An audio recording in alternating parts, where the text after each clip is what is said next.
O Êxodo é o relato da maior fuga da história. Mais de 2 milhões de escravos são livres de um dos países mais fortes e protegidos do mundo. É uma história incrível, com uma série de milagres, incluindo alguns dos mais conhecidos na Bíblia. Na época, os israelitas eram liderados por um homem chamado Moisés. Ele testemunhou mais milagres do que Abraão, Isaque e Jacó juntos, com vários milagres ocorrendo um após o outro, à medida que Deus intervinha em favor de seu povo.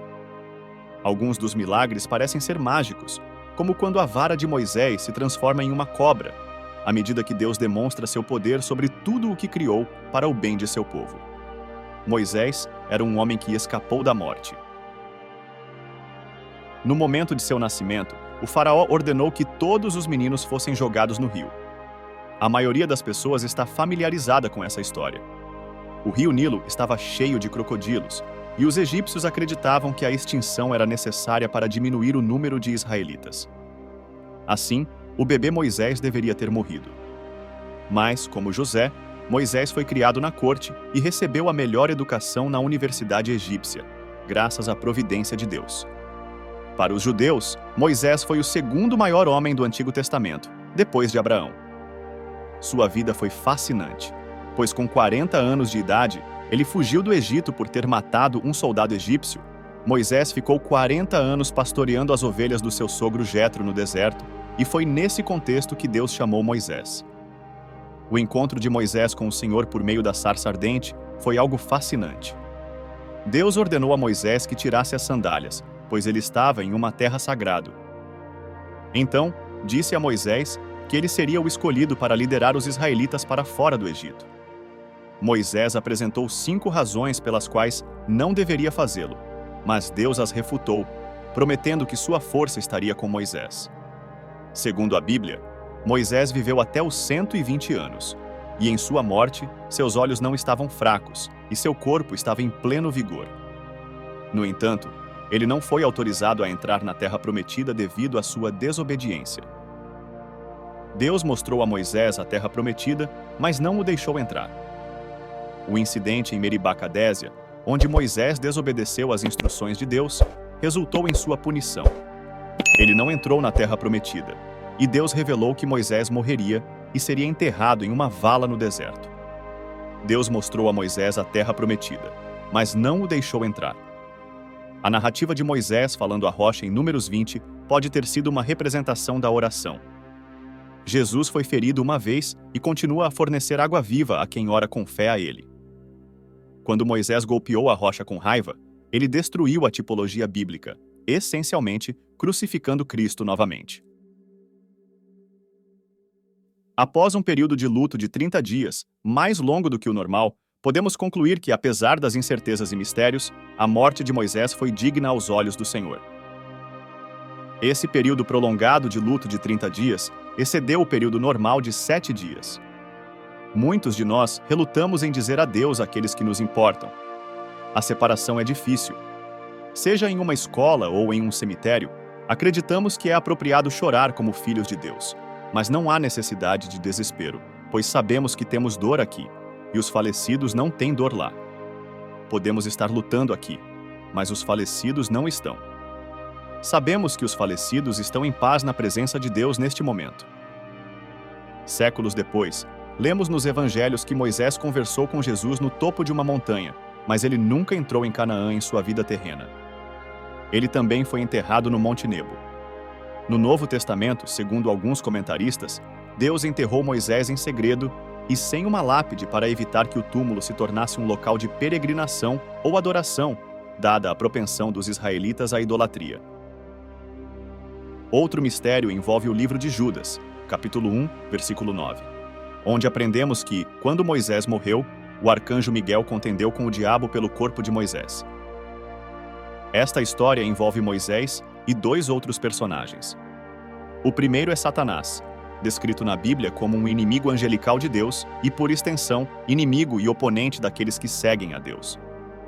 Satanás é um ser pessoal com mente, sentimentos e escolha, conforme visto em Jó capítulo 1. Ele é uma criatura feita e não é equivalente a Deus. Ele não governa o inferno. O inferno foi criado como uma sentença para Satanás e seus demônios. nem Satanás vive no inferno, já que a Bíblia descreve que ele está solto vagando pela terra. O diabo só pode fazer o que Deus permite. Ele é o acusador, promovendo doutrinas falsas e buscando manter os incrédulos em servidão espiritual. A Bíblia fornece informações sobre Satanás e seu papel na rebelião contra Deus. O segundo personagem é o arcanjo Miguel. Miguel, com Gabriel, é provavelmente o anjo mais conhecido na Bíblia. Sabemos que Miguel é um arcanjo, mas o que exatamente isso implica? O que ele realizou? Quais são seus deveres? E como ele se encaixa no exército celestial de Deus? Miguel é o nome do arcanjo, que significa quem é como Deus.